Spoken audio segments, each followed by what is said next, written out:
Hello guys, and welcome back to today's video. My name is Zeke, the programming guy. In today's video guys, I want to show you how to save story archive on TikTok. Alright, it's very easy. Now let's get started. The first step you have to take is to open your TikTok app, head to your profile.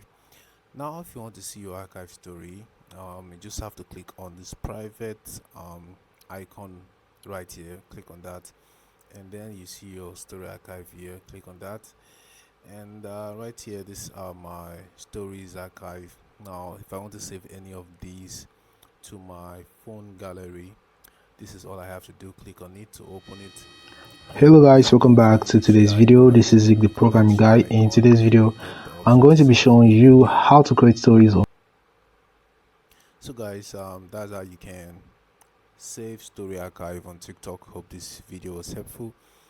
If it was, give this video a like and equally subscribe to get more tips like this. Thanks for watching.